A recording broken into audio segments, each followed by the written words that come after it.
nakalipay sa sala, mubo ra kayo. Pero ang consequences sa salang ibuhat mo, taas kayo. I-convert ka from sins to holiness. From wrong to right. From darkness to light. From wickedness to righteousness. Tulong sa iyo. Di sa kabili-balik ko nila. Pag umabing ko nila, pag tindog, ulit na yun. Wag jo'y nabilin sa una-una kung saan tulong sa iyo.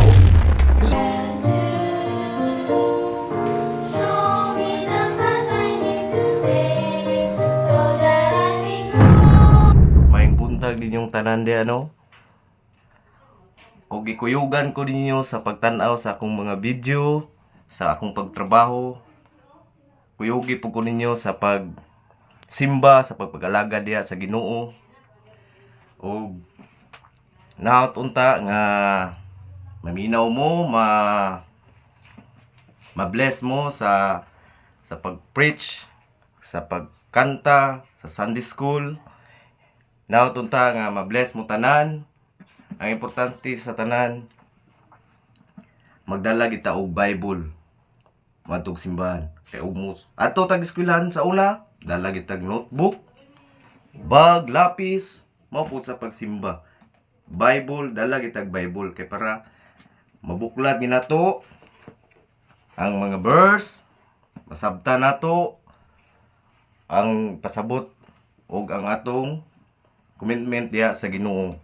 Nautunta, ma-bless mo karon nga buntag. Ug dagang salamat. Use the word of God. Let us pray. Father God in heaven, thank you so much, Lord. Salamat, Lord, na ikaw na buntag. Makahisgot na po kami, Lord. Maka-learn na po kami sa impulong. Help us, O Lord, to understand the Scriptures. Help us, O Lord, not only to read the Scriptures, but also to comprehend, to understand the Scriptures. Father God, we bless kami. In Jesus' name we pray. Amen. As we grow in faith each day, as only you can do.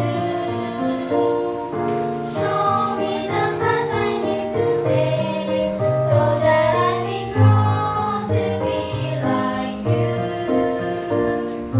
Grow me, Lord, grow me true and true. So that every part of me can be used by you. Mold me, Lord. Scripture. Understanding the Scripture. Nagtudlo ko sa mga young people ganina, anak ko sa ila, ang pagbasa sa pulong sa Ginoo, dili na magbasa. You need to understand the Scripture. Reading with comprehension. At mga teachers diri.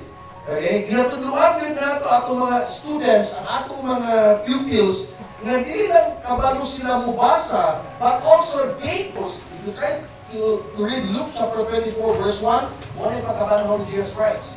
Chapter 45, nagpakita si Jesus Christ sa mga disciples, o nag-istorya si Jesus Christ sa mga disciples. O ginoon ni Jesus Christ sa mga disciples, then open he there, understanding, ang maka-open lang sa imuha para masabtan mo, maulang din ang pulong sa Ginoo. The Scripture, sabta pag-ayo ang pulong sa Ginoo. Di sa kabili-balik ko nila, pag umabing ko nila, pag tindog ulit na yun, wag jo'y nabilin sa una-una kung saan ang pulong sa Ginoo. Listen to this. When we finish the service, pag natapos na service, pag natapos na simba, ulit sa balay, lalaki na saktan sa pulong sa Ginoo. Dili ka ulit sa balay, na way pulod ang imong naunang kasing sa pulong sa Ginoo. I pray, matapos na simba, ulit ka sa balay. Lord, salamat sa reminders. Salamat, Lord. I understand the Scriptures. Now, required. Sa required siya, ihon, kinahanglan yun na si Kristo mo. Mantos, sila, huwag mong imuha ni Jesus Christ, di pasan niya ang cross, di ko nagtunog, di kunata, di kaibiayan, di luwaan, di pukasan sa cross, dinansan sa cross, dinunggay ang kilig, di bangga ang kilig. Ano man, as this is written, Naisulat na. Does it behold, it is required you, be required you, na si Kristo wantos. Wantos siya para ikaw ug ako makaangkon sa kaluwasan. Kinahanglan mo ba ito dito? Repent ye therefore and be converted. Supay. That your what? Sins. Supay. May be blotted. The reason why nga no mag-repent ka para ang imong sala mag-blotted. Ma-erase ang imong. The word blotted means erase. Sa pasaylo sa imong galingon ginuman, mauna na sa Ginoo ang Ginoo andang pasaylo sa imong. Should be preached in His name among all. Una natin mga missionary. Yung ang tanan na nasa balaod, purge with blood. Ginimpiyuhan na pinaagisan, dugo. Purge means cleanse. Purge with blood. Why? And without shedding of blood is no what? Kung wala na shed ang dugo ni Jesus Christ, what?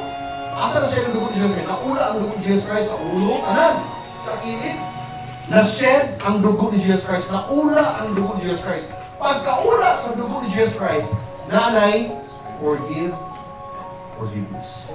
That's why, kung wala, naula ang dugo ni Jesus Christ, there's no remission. But thanks be to God, tungkol sa pagkaula ni Jesus Christ ang dugo, na ikapasayluan na ako sala. Sala ni mo kagahapon, sala ni mo karon, kung sala ni mo, kung maabot, di pasaylo na sa Ginoo.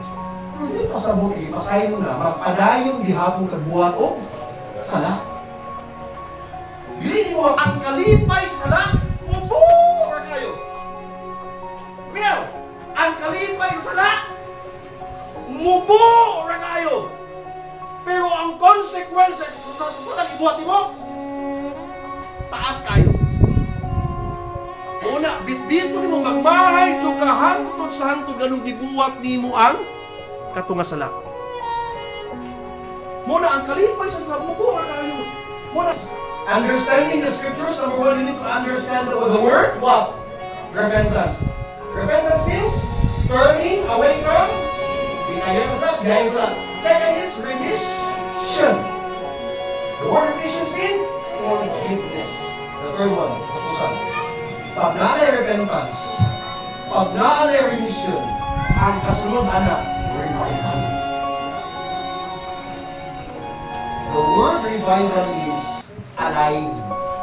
Wala, basta manalabdan ka sa Ginoo, buhay happy. Buhay patay. Tumato ka simbahan. Asa ka, Brad? Simbahan. Buhay lagi. Ano lang yun eh? Buhay lang yun. Basta mo ka simbahan gani. Sa'yo pa sa muntag, ready na ka, amen? Excited ka mo simbahan. Hindi pwede mo simbahan.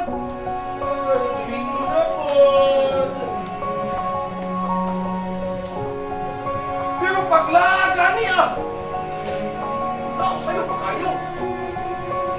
Basketball pa gani. Alas 3 ang lula, nauna na, ano? Grabe. Revival means you need to be alive, amen? Pag lugar na tayo, yes, I love you. Saturday evening pa lang. Wala ka rin dito siya. Sabi ko, kita na ang Power Church. Malipayo ito sa simbahan. Wala sa mismo teacher. Malipayo dito sa mga bata.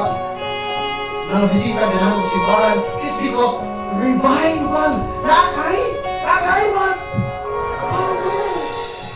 Ano din na lang? Ano ba ako siya?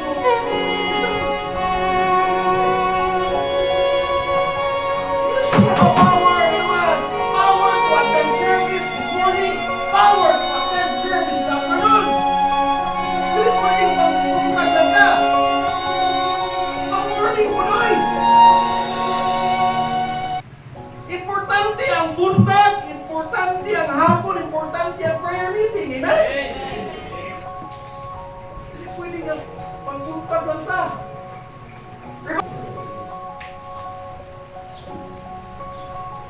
So, self-invite sa mo sa church. Kay walay revival, what you kay kalipay at simbahan.